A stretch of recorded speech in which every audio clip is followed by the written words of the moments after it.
हुआ क्योंकि आपके मढ़ में एक छोटा सा मसला था एक आदिवासी समाज का, उनके घर को लेके। उनके घर का किसी ने कंप्लेन किया था। संडे होने के बावजूद भी बीएमसी वहाँ पहुंची थी।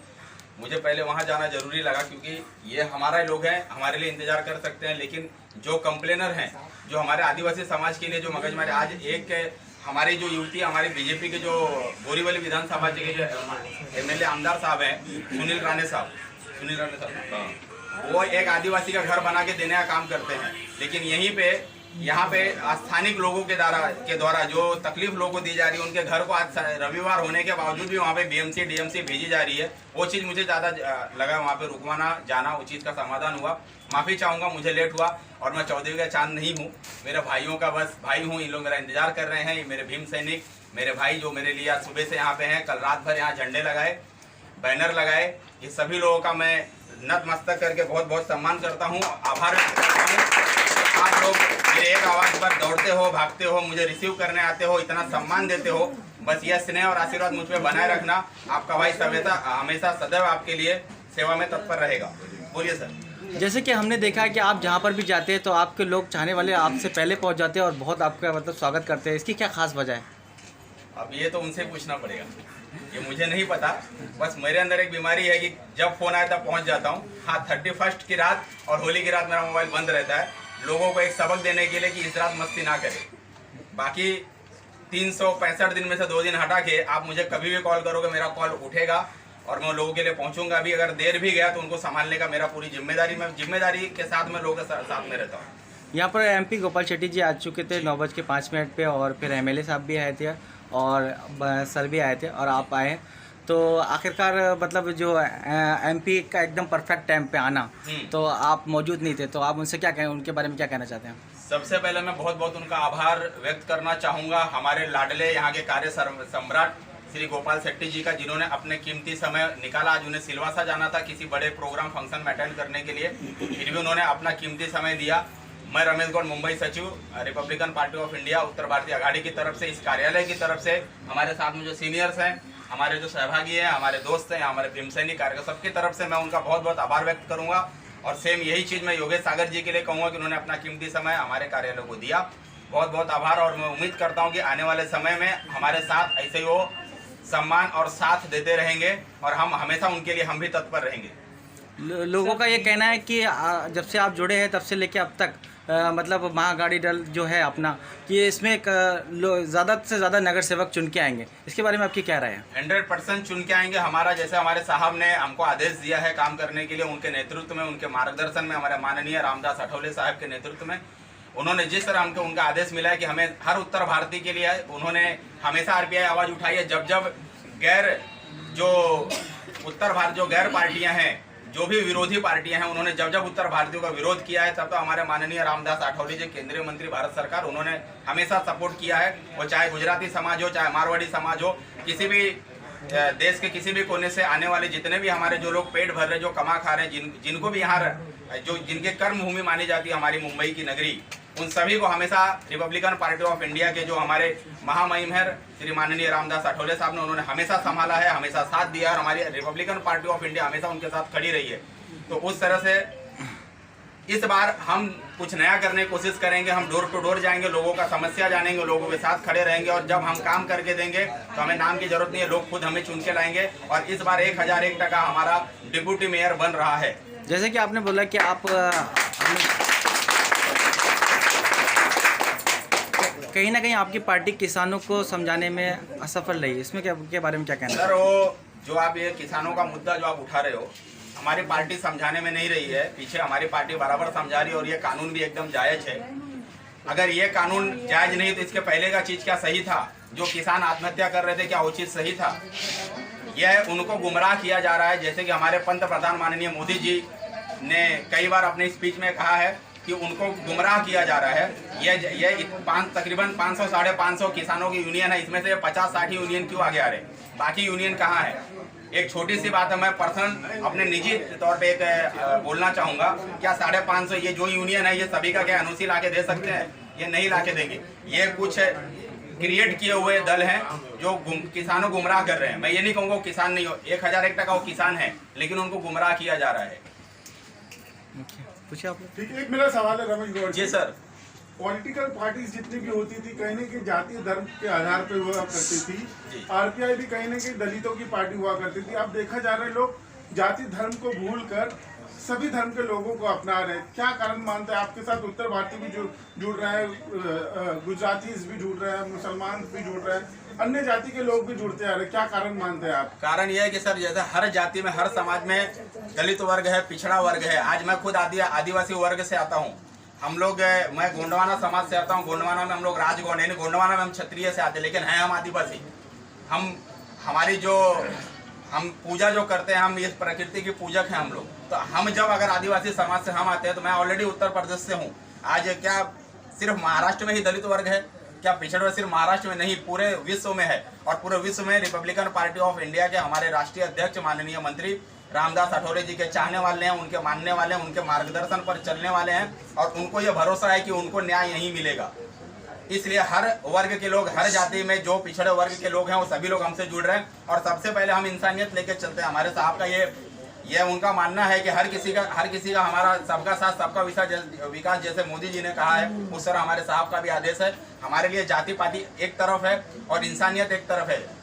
जाति पाति मतलब ये नहीं है कि पिछड़ा वर्ग है तो उनको ही स्पेशल देंगे। गलत है, सही है। लेकिन हमेशा से देखा गया है कि पिछड़े वर्ग को दबाने का काम उच्च वर्ग ने किया है। तो हम हर वर्ग के साथ, और हर वर्ग में पिछड़े और दलित और आदिवासी समाज है। मेरा एक आखिरी सवाल है आपसे। आजादी के 70 साल से भी ऊपर हो चुके हैं, बावजूद इसके हर पार्टियां बोलती है कि हम सबको साथ सबका विकास करना चाहते हैं। बावजूद इसके कोई राजनीतिक पार्टी डेवलपमेंट की बात नहीं करती, कहीं न कहीं जाति के इर्द गिर्द अटकी रहती। क्या कारण मानते हैं? सर कारण यह है, इसी तरह जैसे अभी किसान मोर्चा आप देख लीजिए, आप लोग जैसे किसान मोर्चा आप देख रहे हैं कि किसानों को गुमराह करके ये पार्टियां ला रही हैं। अब जब सबका साथ सबका विकास, जब डेवलपमेंट की बात हुई, आज देश के कोने कोने में डेवलप हो रहा है। आज मेट्रो का काम हुआ है। यहाँ बीजेपी के वर्ग में, जब बीजेपी और हमारे आरपीआई के जब युवती यहाँ पे सीएम थे हमारे देवेंद्र फडणवीस साहब, आप देखे रहोगे कि कितना तेजी से काम हो रहा था मेट्रो का। और आज की सरकार में देखो ये काम किस तरह स्टॉप है। आज आर्य कॉलोनी में जो यार्ड बनाया जा रहा था, उसको उठा के कहीं और लेके जाने का प्रोग्राम चल रहा है। जबकि वहां से जो दूरी होती है उसमें कितना नुकसान हो रहा है, कितना खर्च हो रहा है, ये चीज को ध्यान में ना रखते हुए ये सारे फैसले लिए जा रहे हैं। तो यहाँ पे एक जो जिद की राजनीति होती है, उसमें जो हमारा समाज है उसका नुकसान होता है।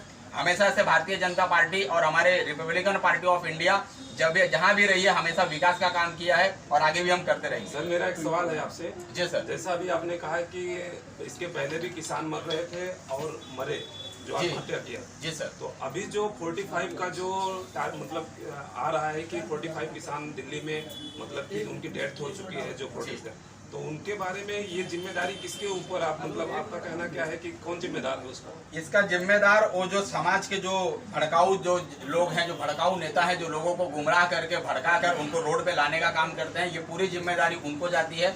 उनको वो अपनी राजनीतिक रोटियां सेकने के लिए किसानों को और जो लोग हैं जिनको ये कानून वगैरह समझ में नहीं आता, उनको वो गुमराह करते हैं। इतने बड़े देश में, जैसे मैंने कहा कि तकरीबन 540 के आसपास यूनियन है, किसान यूनियन है, उसमें से सिर्फ 40-45 ही यूनियन क्यों सड़क पर है, बाकी की यूनियन क्यों? जो सवाल आप जो जवाब दे रहे हैं सर, इसके ऐसा आपका क्या मानना है कि वो किसान जो है वहाँ पे वो मतलब समझदार नहीं, या उनको किसी ने कहा है? गुमराह करके कुछ भी क्रिएट किया जा सकता है। सब आपको एक चीज मानता हूँ मैं, आप मानते हो ये चीज को? गुमराह करने पर क्या होता है, आज एक जैसे उनको ये एक्सपीरियंस नहीं है कि उनको गलत सपने दिखाए जा रहे हैं, उनको सही कानून को गलत बताया जा रहा है। आज कांग्रेस के जो लोग हैं, आज पंजाब में किसकी सरकार है? कांग्रेस की सरकार है। पंजाब से ही ज्यादा ये किसान जो यूनियन है क्यों आ रहे हैं? उत्तर प्रदेश से क्यों नहीं आ रहे? आज यूपी में क्यों नहीं हो रहा ये चीज? वहां भी किसान है। आज हमारे जो ये पंत प्रधान मोदी जी हैं, उन्होंने किसानों को ये देने का काम किया, पेमेंट देने का काम किया, जो ऑन अकाउंट उनके खाते में जाता है। क्या इसके पहले कोई सरकारों ने ये चीज किया है? सर एक सवाल लास्ट था मेरा, जैसे आपने कहा कि किसानों के हित में या किसानों के खाते में पैसा या पेमेंट दिया जा रहा है जी, तो वो भी तो किसान है ना जो बैठे हैं वहाँ पे धरने पे, या जो जिनकी डेथ हुई है उनके बारे में? सर उनके राज्य सरकार की जवाबदारी बनती है कि जो सेंट्रल गवर्नमेंट देती है वो चीज वहाँ पे प्रोवाइड करे। आप बंगाल में जाके देख लीजिए, किसानों को उनका जो हक है वो नहीं मिल रहा है। तो कहीं ना कहीं आपका ये कहना है कि केंद्र सरकार अलग है? केंद्र सरकार का जो फैसला है बहुत सही है। जो कांग्रेस है हमारे देश में, वो कांग्रेस हमेशा से किसानों का और हमारे देश में लोगों का फायदा उठाने का काम किया है। डिवाइड एंड रूल्स उनका काम है। लोगों को इसके पहले सीए के चक्कर में लोगों को सड़क पे बिठाया, और अब किसान मोर्चा का जो बिल है जो एकदम वाजिब है, जो होना चाहिए, जिसमें किसानों को उनको दुगनी तुगनी उनको मिल रहा है। लेकिन उनको ये ना, उनको एक अलग सपना दिखा, अडानी को जा रहा, अंबानी को जा रहा है, ये जा रहा है, उनको क्या मिल रहा है ये नहीं दिखाया जा रहा है। तो सर ये तो बैठ के भी बात हो सकती है ना, केंद्रीय जो मंत्रिमंडल है। सर उनको तो बैठना ही है। हमारे मोदी जी तो कब से बोल रहे हैं कि आप आइए बैठ के बात कीजिए। बैठने कौन जाएगा? यूनियन ही जाएंगे। किसान को तो आगे मौका ही नहीं मिलेगा बैठने का। किसान तो यूनियन के चक्कर में फंसे पड़े ना साहब जी। बाकी तो केंद्र सरकार बाएं फैला के खड़ी है, सम्मान करने के खड़ी है कि आप आइए और हमसे बात कीजिए। कब ना कहा गया? नहीं, किसानों के लिए, किसान तो हमारे भी अपने भी लोग किसान, बहुत सारे किसान हैं। किसानों को न्याय मिलना चाहिए। किसानों के और खेती को या जो ये जो रहते हैं सब्जियां वगैरह, उनको अच्छी तरह से भाव मिलना, यानी कि किसानों को भी न्याय मिलना चाहिए। ये रिपब्लिकन पार्टी का हमारा नैतिक कर्तव्य है। हमारे नेता ने भी, आठवले साहब ने भी, जो दिल्ली में जो मोर्चे करे है, सत्ता में रहने के बावजूद उनकी मुलाकात करके उनके किसान नेताओं को भी मिला। लेकिन हमारा एक धारणा है कि किसानों को तो न्याय मिलना चाहिए, लेकिन बहुत सारे कायदे कानून हैं। जैसे कि आपने पहले पूछा हमें कि दलितों के साथ अट्रॉसिटी खत्म करो, ऐसा कायदा कानून के लिए मोर्चे आंदोलन निकाले लोग, यानी कि जिनकी बड़ी ताकत है और वो जिस ढंग से मोर्चा आंदोलन और हिंसा अपना कर कायदा रद्द करना चाहते हैं, वो यानी कि गलत है। हमारी राय है, यानी मोर्चे निकाल कर, शक्तियाँ दिखाकर कायदे कानून को चेंज करना और बनाए हुए कायदे को बदल डालो, ऐसा कहना ये हम अच्छा नहीं मानते। इसलिए किसानों को तो न्याय मिलना चाहिए। लेकिन देश के प्राइम मिनिस्टर ने नरेंद्र मोदी साहब ने जो कानून पारित किया है, वो भी हमारे कहना है कि किसानों के लिए हित में है।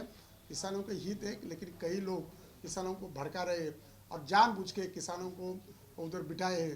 तो किसानों को जो भी बाकी की जो मांग है वो तो सब मिलना चाहिए, उनको न्याय मिलना चाहिए। उनकी मांग के लिए हम उनके साथ में, लेकिन वो मोर्चा आंदोलन ताकत बढ़ा के 2-2 महीना खड़ा रखे। पहले हर जगह ऐसा हो गया, हर कम्युनिटी, हर सेक्शन के लोग, कई एक कानून बना है और कानून बनाना है तो उनको रद्द करना चाहिए और रास्ते में आया ताकत बनाए तो हर कानून रद्द हो जाएगा, कानून का राज नहीं रहेगा, संविधान खत्म हो जाएगा।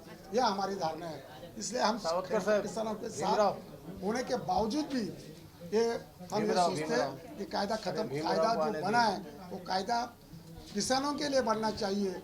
लेकिन जो कहीं ना कहीं आप ये सोचते हैं जो कायदा बना है, जो जमाखोरी हमेशा से हर धर्म में, चाहे वो कोई भी धर्म हो, उसमें जमाखोरी मना थी, तो आखिरकार ये कानून ऐसा क्यों बना? तो नहीं, कायदा जो बना हुआ है तो देश का प्राइम मिनिस्टर बोलते हैं, पूरे सरकार बोलते हैं, लोग बोलते हैं कि ये कायदा तो किसानों के हित में ही है। लेकिन कई लोग उनको उचकाते हैं कि किसानों के हित में ये कायदा नहीं। बैठ के बात करना चाहे, सरकार के साथ बात करना चाहे, जो समझो कुछ उधर हित होगा तो उसमें कुछ तो थोड़ा सा ये होना चाहिए, लेकिन पूरा कायदा ही चेंज करो, ये मांग करना गलत है। आप मानते हैं कि मतलब ये किसान जो पूरा कायदा चेंज करने की बात कर रहे हैं वो कहीं ना कहीं गलत है? उसके न्याय के हित में जो कायदा आता है उसके लिए हम उनके साथ में, लेकिन पूरा जो बनाया हुआ सरकार ने कायदा बदल डालो, सब कायदे जो बदल डालो, ये अच्छी बात नहीं। हर जगह आजकल महाराष्ट्र में आरपीआई छाई हुई है, क्या कहना चाहते हैं?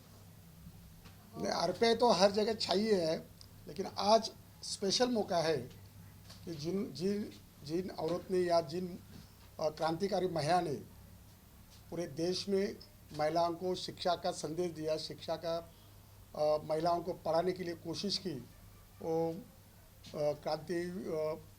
फिर ज्योतिबा फुले की पत्नी सावित्रीबाई फुले का आज जन्मदिन है। और सावित्रीबाई फुले के जन्मदिन पर आज रिपब्लिकन पार्टी के नेता केंद्रीय मंत्री रामदास आठवले के नेतृत्व में यहाँ उत्तर भारतीय मंच का कार्यालय, हमारे साथी, हमारे जिला अध्यक्ष हरिहर यादव, हमारे रमेश उदय पारेख, निखिल फर्नांडिस और रमेश गौड़ और बाकी सब और सब विश्वकर्मा और सब साथी जो लोग हैं, मैं नाम तो बाकी हरियार से लेंगे हमारे, इन सब साथियों ने आज ये रिपब्लिकन पार्टी का कार्यालय उत्तर भारतीय मंच के नाम से यहाँ ओपन किया है। आज पूरे महाराष्ट्र में या देश में सावित्रीबाई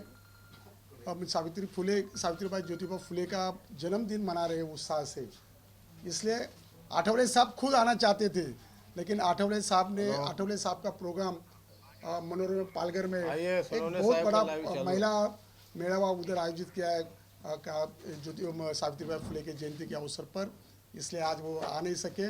उसके आठवले साहब का प्रतिनिधि करके मैं मुंबई पार्टी का, अपने रिपब्लिकन पार्टी के अध्यक्ष के नाते ये कार्यालय का उद्घाटन सब इनके सब साथियों के साथ हुआ, मैं ऐसा जाहिर करता हूँ। और आज सावित्रीबाई फुले की जयंती के अवसर पर सब हमारे साथियों को शुभकामना देता हूँ। सावित्रीबाई फुले का जो आदर्श है, महिलाओं को ताकत देना, महिलाओं को शिक्षा देना, महिलाओं को शिक्षित करना और महिलाओं के लिए संघर्ष करना, ये रिपब्लिकन पार्टी दलितों को संरक्षण देती है, दलितों के लिए संघर्ष करती है, बाबा साहब के संविधान बचाने के लिए, संविधान के संरक्षण के लिए काम करती है, वैसा रिपब्लिकन पार्टी महिलाओं को ताकत देने के लिए, महिलाओं को संरक्षण देने के लिए भी ये उत्तर भारतीय मंच कार्यालय का उपयोग हो जाएगा। हमारे सब साथी लोग यहाँ उपस्थित है, सब साथी लोगों का फिर से मैं आभार मानता हूँ और मैं मेरा 2 शब्द खत्म करता हूँ। जैसे कि आपने बताया कि आपने की पार्टी हमेशा दलितों के और पिछड़ों के साथ में रहती, लेकिन कहीं ना कहीं हम देखते हैं कि अभी भी वो पिछड़ों के साथ और दलितों के साथ वही अत्याचार हो रहा है और केंद्र में आप साथ में हैं, सब जगह साथ में हैं, फिर भी आप आज भी वो सब जुल्म हो रहे, तो आखिर क्यों? कास्टिज्म या जातिवाद इतनी बड़ी बात है, वो सरकार किसका भी रहे, यानी कि पहले कांग्रेस का सरकार रहे या आज बीजेपी का सरकार रहे, लेकिन मागास वर्गीय लोगों के ऊपर अन्याय अत्याचार होने का सिलसिला कम नहीं हुआ।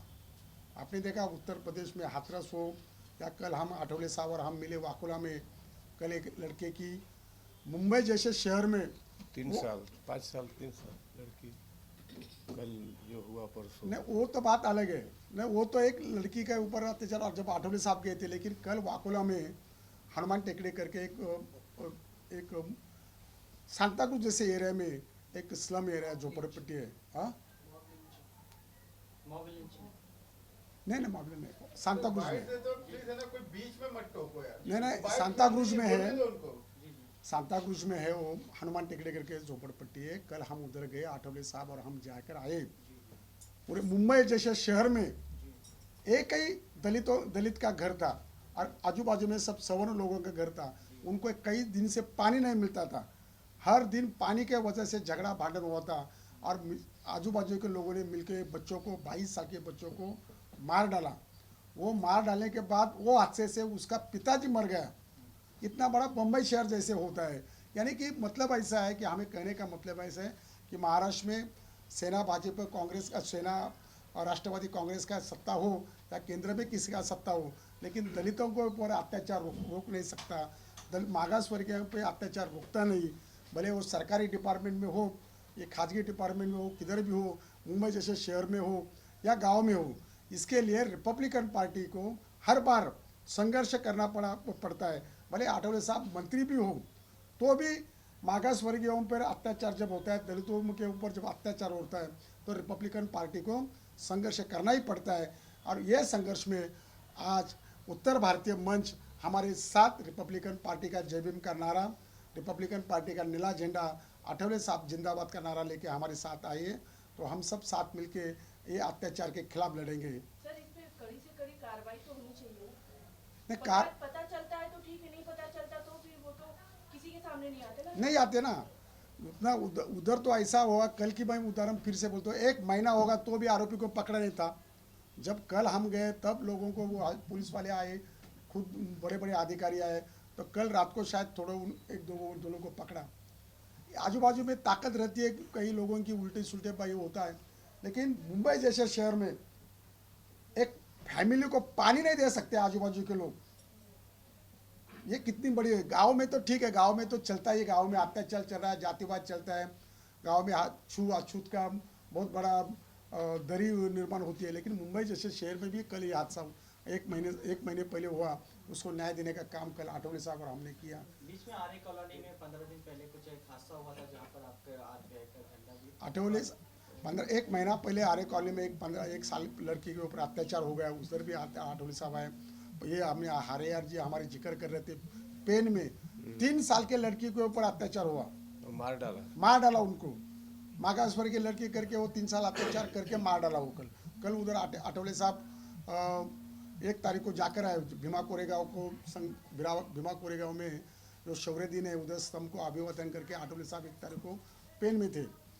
तो ऐसा हाथ से महिलाओं को अत्याचार हो या दलितों पे अत्याचार हो तो बढ़ता रहे, इसके लिए कोई सत्ता की बात नहीं, बीजेपी हो या कांग्रेस राष्ट्रवादी शिवसेना का सत्ता हो, उसी के राज में दलितों के ऊपर अत्याचार रुका है ऐसा हम मानते नहीं। तो सर कुछ ना कुछ कानून तो बनना चाहिए। कानून बनना चाहिए, कानून के करने थे सोचे। इसीलिए तो हम संघर्ष करते कल हम गए, इसलिए तो उनके ऊपर कार्रवाई शुरू हुआ।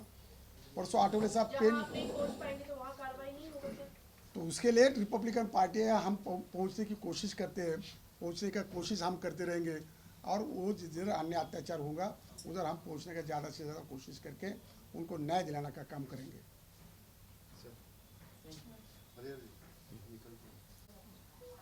साल देंगे कि ये देंगे? ताई को साल देंगे।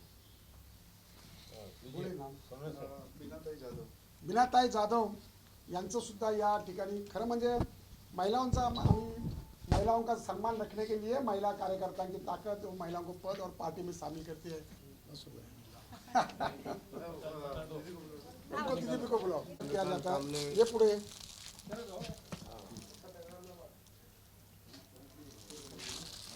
हुई है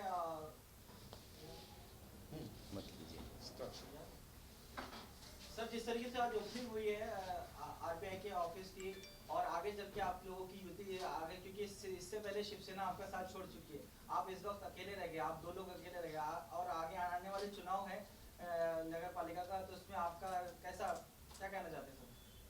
देखिए, पहले तो मैं आरपीआई के इस उत्तर भारतीय जिला संगठन की मालाड के ऑफिस का उद्घाटन में मुझे निमंत्रित किया, इसलिए उनका आभार व्यक्त करता हूं, उनको शुभकामनाएं देता हूं।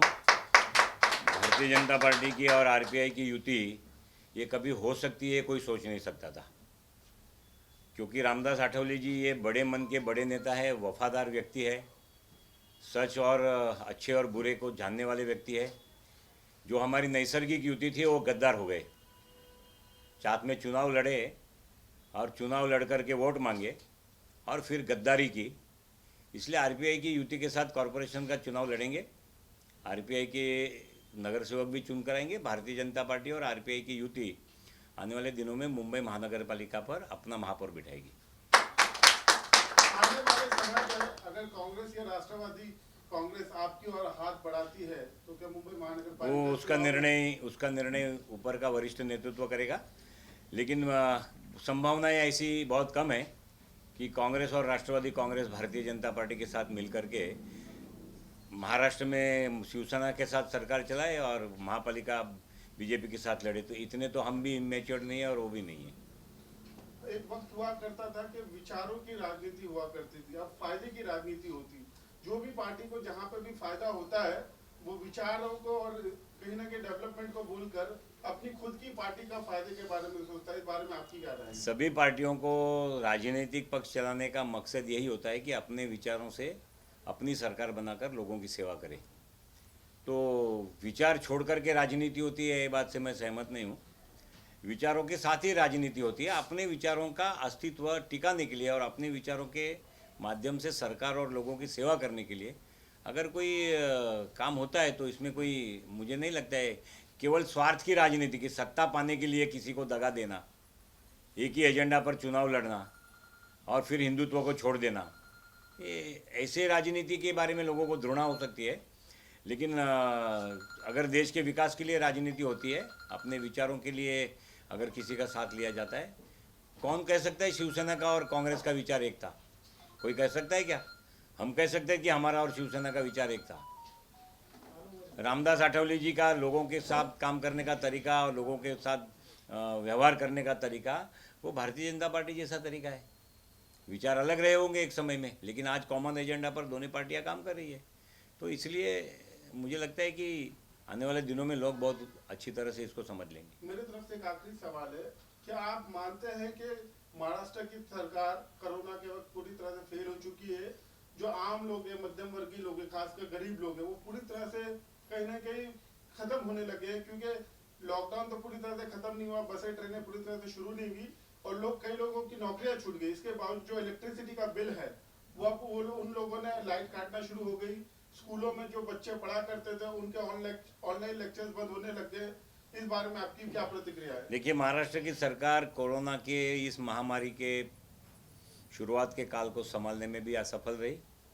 शुरुआत के काल के कारण खड़े हो गई जो इफ़ेक्ट है, जो कोई उसके एडवर्स इफेक्ट आए हैं, उसको संभालने के लिए, अंदाज निकालने के लिए भी गलत रही।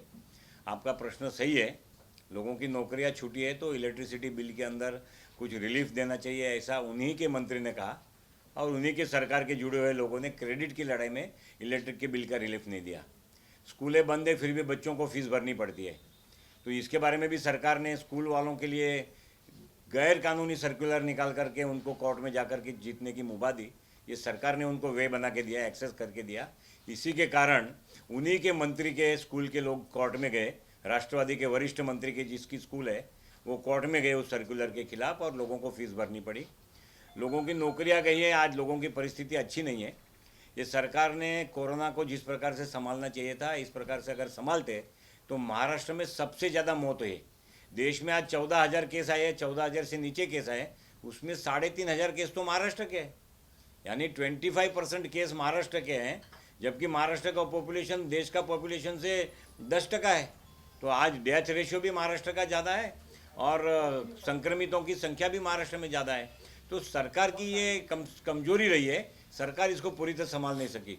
और जो महानगर पालिकाओं ने और नगर पालिकाओं ने इसको संभालने का प्रयत्न किया, सरकार ने उसके बाजू में जाकर के पूरी तरह खड़ा रहना चाहिए था, नहीं रहा। केंद्र सरकार में नरेंद्र मोदी जी ने आत्मनिर्भर भारत से लेकर के सारे पैकेज दिए, देश के लोगों को एक ताकत मिले, बल मिले, खड़े हो सके, इसके लिए महाराष्ट्र सरकार ने एक फूटी कौड़ी नहीं दी, ऊपर से इसमें भ्रष्टाचार किया।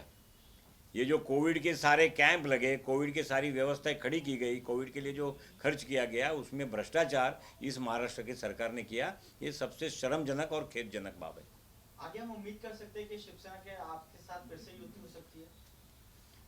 उम्मीद आप कर सकते हैं, आपको उम्मीद करने के लिए कौन रख सकता है भाई? अच्छा, आप लोग कुछ करना चाहेंगे इलेक्ट्रिसिटी बिल और स्कूल की फीस? देखिए, हमने आंदोलन किया, हमने स्कूलों के दरवाजे पर जाकर के स्कूलों से मीटिंग कर करके हमारे क्षेत्र में आंदोलन किया। इसका कुछ मात्रा में परिणाम भी मिला, 100% परिणाम नहीं मिला, लेकिन कुछ मात्रा में परिणाम मिला। ये अगर एक विधायक अपने विधानसभा क्षेत्र में कर सकता है तो सरकार तो निर्णय ले सकती है, सरकार ने निर्णय लेना चाहिए। सर, किसान के ऊपर क्या बोलना चाहेंगे? मैं तो किसान हूँ नहीं, लेकिन किसानों को भरमाया जा रहा है। ये सारी हकीकत लोगों के सामने अभी आई है, लोग देख रहे हैं कि किसानों के नाम पर कौन आंदोलन कर रहा है। सुप्रीम कोर्ट के अंदर मैटर है, सुप्रीम कोर्ट ने किसानों के नेतृत्व को पैनल बना कर क्या, किसान क्यों इतना कर रहे हैं, ये हमको ये आप वहाँ जा कर के पूछिए वो क्यों कर रहे हैं। उनके पॉलिटिकल एजेंडा चला रहे भाई, उनका पॉलिटिकल एजेंडा है वो। नरेंद्र मोदी जी के लिए हुए निर्णयों को, या तो ये कांग्रेस के लिए हुए निर्णय है। महाराष्ट्र में क्यों आंदोलन नहीं होता है? महाराष्ट्र में कानून लागू है। ये जहाँ पर राजस्थान में कांग्रेस की सरकार है, वहाँ क्यों आंदोलन नहीं होता है? ये केवल मुट्ठी भर जो लोग हैं जिसने बाजारों को अपने मुट्ठी में बांध करके किसानों का शोषण करने का तय किया है, ऐसे लोगों के लोग आंदोलन कर रहे हैं। बाजारें खुली है, मार्केट एपीएमसी एग्रीकल्चर मार्केट में माल बेच सकते हैं, आप बाहर माल बेच सकते हैं। आप अपनी महाराष्ट्र में कॉन्ट्रैक्ट फार्मिंग चलता है, पंजाब में कॉन्ट्रैक्ट फार्मिंग चलता है। ये तो गलत बात है। मीडिया ने भी इसके बारे में जागृति लानी चाहिए। मीडिया ने तो इसके बारे में लोगों को जाकर के नीचे जाकर के बताना चाहिए कि हकीकत क्या है। अच्छा, आप अनाज को स्टोर करने की जो नीति आई है उसका समर्थन करते हैं? इसके बारे में मैंने अभी कोई जानकारी नहीं ली है। आप व्यक्तिगत क्या रूप में क्या समझते हैं? नहीं, मैंने जानकारी ली नहीं है तो कैसे आप बता सकते? व्यक्तिगत रूप की बात कर रहा हूं। नहीं, मैंने अभी इसके बारे में अनाज करने पर दुगनी दामों में बेचना ठीक है, आपकी क्या राय है? अनाज को स्टोर करने के बारे में दुगनी दामों पर बेचने के लिए अनाज स्टोर नहीं होता है। अनाज साल में पकता एक बार है और बिकता साल भर है, इसलिए एक बार पक गया उसी टाइम पे खाना नहीं हो जाता है। गेहूं की सीज़न है अभी पकने की। गेहूं जब निकलेगा फागुन के महीने तक, तो गेहूं को रखना पड़ेगा अगले फागुन तक, जब तक नया पाक नहीं आता है। तो क्या गोडाउन में नहीं रखेंगे? इससे पहले भी तो होता ही आया। तो ऐसा ही होगा ना, उसमें क्या है? इसमें कोई मुनाफे करने की बात नहीं, मुनाफेबारी की। सरकार तो इसके लिए तो राशन शॉप चलाती है। सरकार इसी के लिए तो किसानों को भी, अभी हम दोनों बाजू तो नहीं सोच सकते। एक बाजू हम किसानों को दुगनी इनकम करने की बात करेंगे और सहमति देंगे, दूसरी बार किसान आत्महत्या रोकने के लिए कोशिश करेंगे, तीसरी बार किसानों को अगर दाम मिलता है तो इसका भी विरोध करेंगे क्या? ये तो नहीं हो सकता है। ओके।